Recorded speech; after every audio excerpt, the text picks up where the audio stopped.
ऐतिहासिक पृष्ठभूमि, वचन के गहरे रहस्य और आज के जीवन में व्यवहारिक अर्थ को समझाने का प्रयास करता है।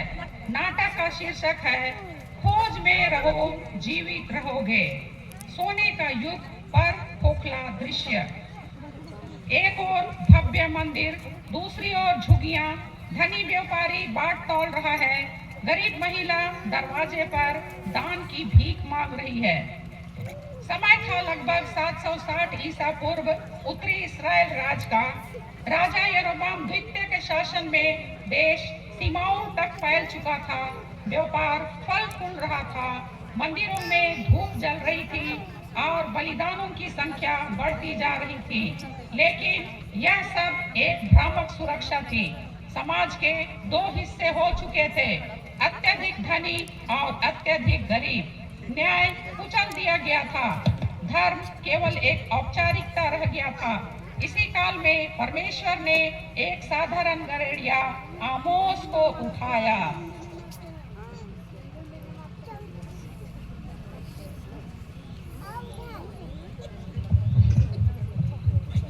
हे प्रजाजनों, यहाँ पर यहोवा का मेला लगा हुआ है। अपने अपने पाप बलि ले आओ। जितना अधिक दोगे उतना अधिक आशीष मिलेगा। राजा यरोबाम को हमारे मंदिर पर गर्व है।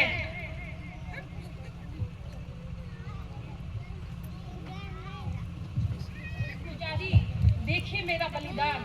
अब यहोवा मुझे बहुतायत से आशीष देगा और मेरे व्यापार को बढ़ाएगा, क्योंकि मैंने उसे सुनहले वस्त्र भी दिए हैं।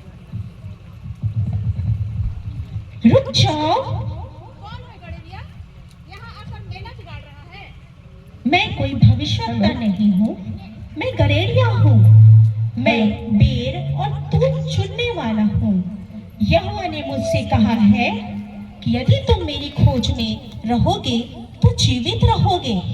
ना बेसेरबा को ढूंढो, ना गिलगाल को जाओ, ना ही बेतेल को। परमेश्वर के मंदिर को ढूंढने आया है, परमेश्वर के घर को ढूंढने आया है। तुम मंदिर को तो ढूंढते हो पर परमेश्वर को नहीं ढूंढते। तुम बलिदान तो चढ़ाते हो लेकिन न्याय को आप अपमानित करते हो और उसे करवाहट में बदल देते हो। तुम उस गरीब महिला का घर बेच देते हो और उसके बदले चांदी के टुकड़े ले लेते हो और उन चांदी के टुकड़ों से ये बलिदान का बछड़ा खरीदते हो और परमेश्वर को अपमानित करते हो।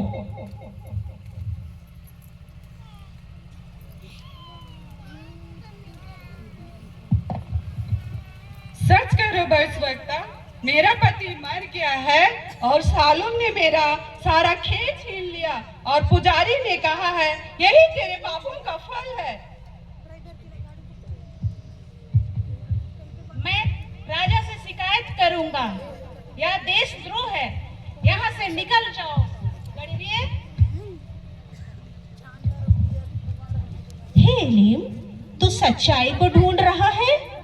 याद रख, उनका धर्म परमेश्वर को खरीदने का सौदा है। सच्चा परमेश्वर बलि से नहीं परंतु न्याय और धार्मिकता से मिलता है। खोज का अर्थ क्या है? हे आमोस, आपने कहा मेरी खोज में रहोगे तो जीवित रहोगे। क्या परमेश्वर को ढूंढना इतना सरल है? क्या परमेश्वर मंदिरों में नहीं? हाँ एलीम बेटा, तुम कहते तो हो कि तुम परमेश्वर को ढूंढते हो, लेकिन क्या तुम परमेश्वर के मंदिर को, उनके घर को छूकर देखकर सहलाते हो? नहीं, मैं तो उनकी इच्छा को, उनकी उपस्थिति को, उनकी पवित्रता को ढूंढता हूँ।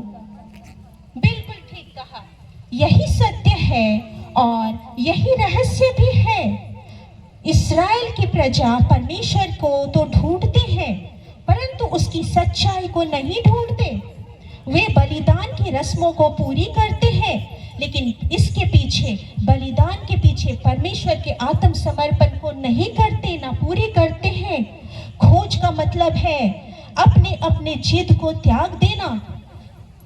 परमेश्वर को ढूंढने का अर्थ है कि अपने जीवन की सारी व्यस्तताओं को छोड़ देना, जब तुम व्यापार में तोल मोल करते हो तो उसके साथ धोखा मत करो, यही खोज है।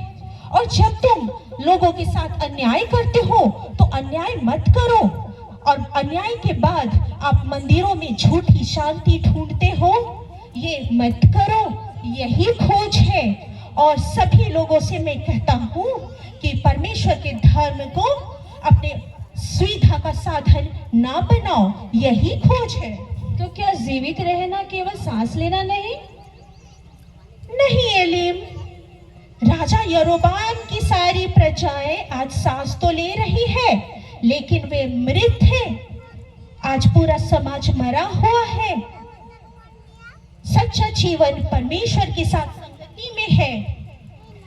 जब न्याय बहती है, जब पवित्रता रहती है, तभी जीवन होता है। जब तुम परमेश्वर को ढूंढोगे, उसके न्याय को ढूंढोगे और साथ में उसकी स्वभाव को, उसकी पवित्रता को ढूंढते हो, तभी परमेश्वर आपके साथ होता है और आप विनाश से बच जाते हो। समय का सेतु आज के लिए संदेश।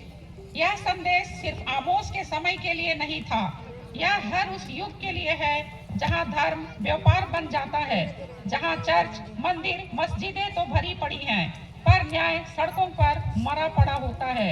आमोस का संदेश आज भी उतना ही तीखा और जीवनदायी है। हमारे समय में जहां धर्म अक्सर एक ब्रांड बन गया है, वहीं आमोस हमें याद दिलाते हैं कि परमेश्वर हमारी रस्मों से नहीं बल्कि हमारे हृदय की गहरी खोज से मिलते